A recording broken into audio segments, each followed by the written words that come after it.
আজকের আমরা যারা হোমিওপ্যাথিকে ভালোবাসি তাদের এই ভিডিওটা অবশ্যই দেখা দরকার।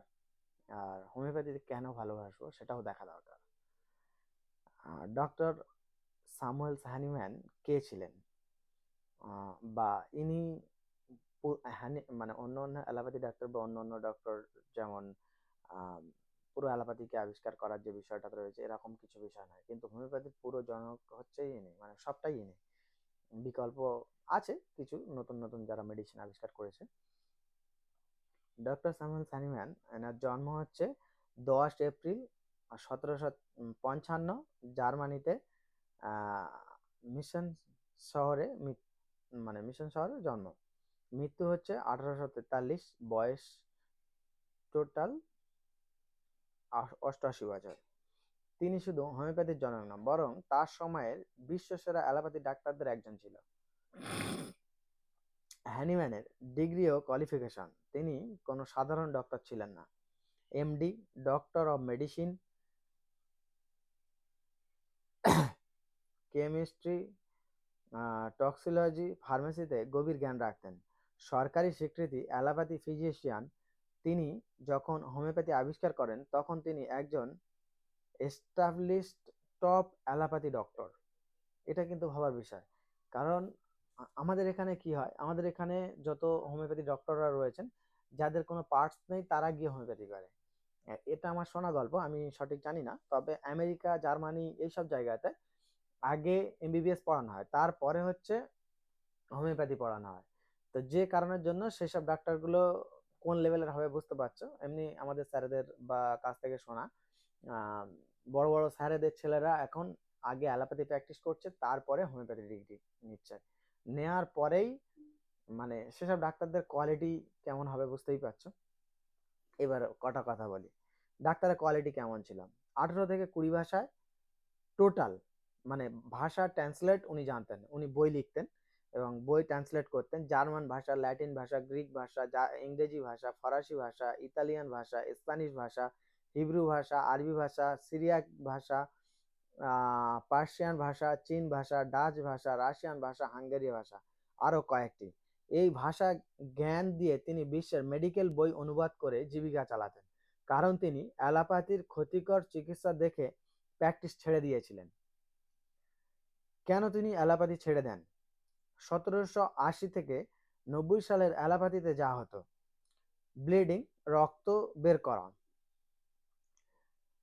মার্কিউরিয়াস, আর্সেনিক, লেড, অতিরিক্ত শক্তি, হার্ড, রুগী বেশি মারা যেত। হ্যানিম্যান বলেছিলেন, আমি এমন চিকিৎসা আমি এমন চিকিৎসা করব না যা রুগীর ক্ষতি করে। তাই তিনি প্র্যাকটিস বন্ধ করে শুধু মেডিকেল বই অনুবাদ করতে শুরু করেন।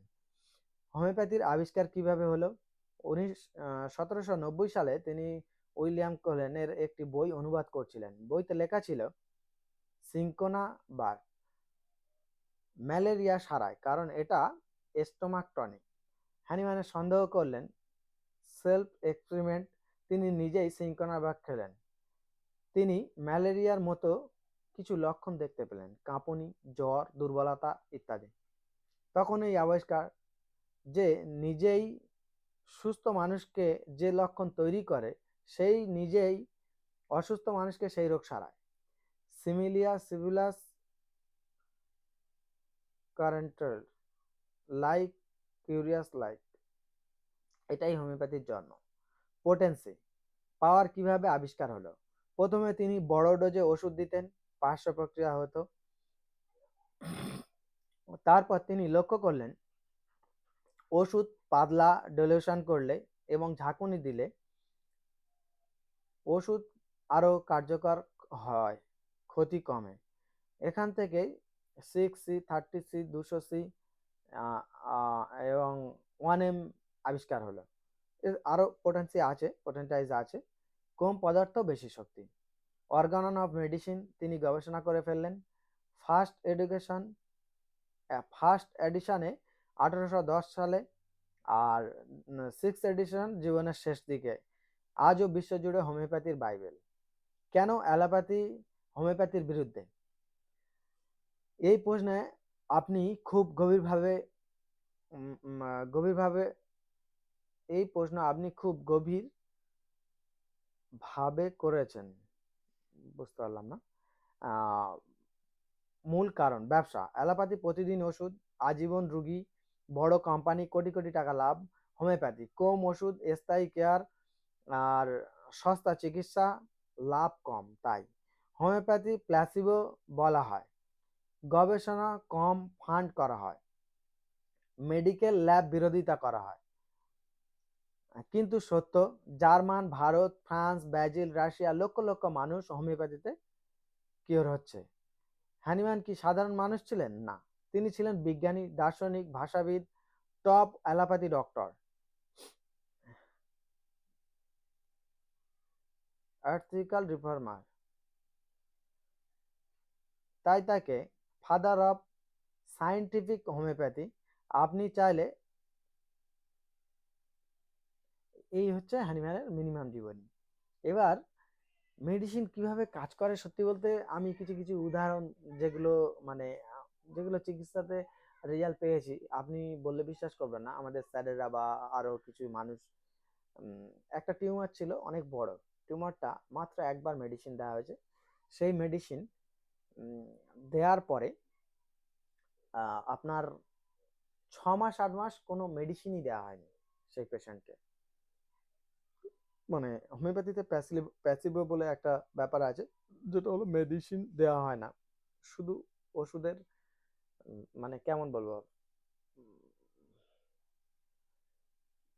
আপনার মানে স্পিরিট থাকে, স্পিরিটটা জলে মিশিয়ে হোক বা স্পিরিট হোক বা গ্লোবুলস হোক, এগুলো হচ্ছে দেওয়া হয় অনলি রুগীকে স্যাটিসফাইড করার জন্য। ওষুধ আর দেওয়া হয় না। এই এই স্যাটিসফাইড করার জন্য আপনার 6 মাস কন্টিনিউ এরকম ধরনের মেডিসিন দেওয়া ছিল। বাকি একটা ডোজ শুধু খালি হোমিওপ্যাথির ওষুধ দেওয়া ছিল। রুগীর এত বড় টিউমার গলা থেকে সেটা সেরে যায় 6 মাস পরে।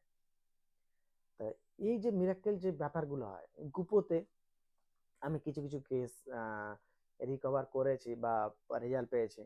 আমি টুকটুক করে ভিডিও দেওয়ার চেষ্টা করব, ভিডিওগুলো কম বেশি আছে। আর এবার থেকে রুগীর যে ফিডব্যাক সেই ভিডিওগুলো নিয়েও আমি দেওয়ার চেষ্টা করব। তো রুগী 4 থেকে 5 বার টোটাল এসছে। তো কি দিয়েছিলাম, একদম কমন ওষুধ, কম বেশি সবাই সব স্যারেরা দেন। সাইলিশিয়া, অ্যানাগালিস, হাইপেরিকাম, এই এই গ্রুপের ওষুধগুলো দেওয়া ছিল। রুগী খেয়ে বললেন আমি সুস্থ।